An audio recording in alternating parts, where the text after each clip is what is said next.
সাংসদ ডক্টর কাকলি ঘোষ দস্তিদারের উদ্যোগে মধ্যমগ্রামে আয়োজন করা হলো দিবারাত্রি নকআউট ফুটবল প্রতিযোগিতা। উত্তর চব্বিশ পরগনা জেলায় আজ মধ্যমগ্রামে দিগবেড়িয়া নদীভাগ স্পোর্টিং ক্লাবের ময়দানে সাংসদ ডক্টর কাকলি ঘোষ দস্তিদারের উদ্যোগে এবং দিগবেড়িয়া নদীভাগ স্পোর্টিং ক্লাবের সহযোগিতায় আয়োজন করা হয়েছে দিবারাত্রি নকআউট ফুটবল টুর্নামেন্ট। আজ দুপুর 1টার সময় অনুষ্ঠানে উপস্থিত হয়েছিলেন রাজ্যের প্রাক্তন মন্ত্রী তথা মহিষাদল বিধানসভার প্রাক্তন বিধায়ক সুদর্শন ঘোষ দস্তিদার। এছাড়াও উপস্থিত ছিলেন মধ্যমগ্রাম পৌরসভার পৌর প্রধান নিমাই ঘোষ সহ একাধিক বিশিষ্ট ব্যক্তিরা। এখানে স্বর্গীয় অজিত মৈত্র তার ইয়েতে এই মাঠ নাম এবং এই ফুটবল অনুষ্ঠান, এখানকার সাংসদ আপনাদের সকলের প্রিয় সাংসদ ডাক্তার কাকলি ঘোষ দস্তিদার তার অনুপ্রেরণা ব্যবস্থাপনায় এবং আমাদের অত্যন্ত প্রিয় সমস্ত আঞ্চলিক নেতৃবৃন্দ নিমাই ঘোষ যারা সমস্ত আছেন তারাও এর সঙ্গে আছেন। এবং এই ধরনের খেলাধুলা আমি দেখেছি আজকে বিকেল থেকেই বা কালকে প্রচুর ভিড় হয়, দাঁড়ানো যায় না। আমি প্রত্যেকবারই আসি এবং এতটা উৎসাহ অনুপ্রেরণা যখন এখানে আছে তা আমি আশা করব এইটা আরও উন্নতি হবে।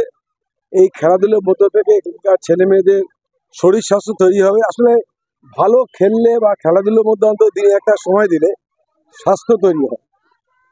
স্বাস্থ্যের দিক হিসেবে সেটা খুব গুরুত্বপূর্ণ। আমাদের রাজ্যের মাননীয় মুখ্যমন্ত্রী সারা রাজ্যে এই খেলাধুলো উন্নয়নে যা করেছে আমার এটা একটা মানে একটা বিশেষ ব্যাপার, একটা অনুকরণ করার মতন ব্যাপার। কারণ এবং ক্লাবগুলো অনেক আমি সমালোচনা শুনেছি, কিন্তু সারা রাজ্যে যে ক্লাবগুলো প্রচুর অর্থ সাহায্য পেয়েছে, খেলার সাহায্য পেয়েছে, মাঠগুলো তৈরি হয়েছে, মাঠগুলো উন্নয়ন হয়েছে, এর জন্য মাননীয় মুখ্যমন্ত্রীকে রাজ্যবাসী হিসেবে ধন্যবাদ জানাবো।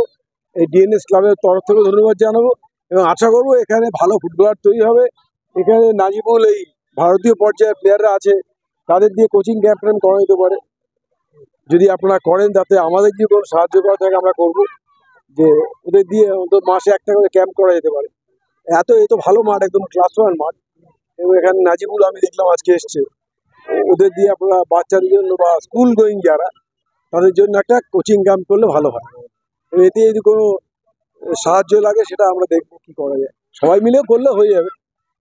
আর নিমাই ঘোষ আছেন, আমাদের নিমাইদা আছেন, আর এই সুভাষদা আছেন, আমাদের প্রহ্লাদ আছে, সকলেই আছে এখানে। আমার মনে হয় যে সবাই মিলে চেষ্টা করলে রাজ্যের মুখ্যমন্ত্রী যে খেলাধুলার উন্নয়নে আপনাদের সমর্থন দিয়েছেন, ক্লাবগুলোকে টাকা দিয়েছেন, এ নিয়ে অনেক কথা বলেছে। কিন্তু আমার মনে হয় একটু মনে করিয়ে দেবো, আমাদের ভারতবর্ষের শ্রেষ্ঠ পুরুষ বিবেকানন্দের কথা, ধর্ম করার চেয়ে আগে দরকার আছে ফুটবল খেলো।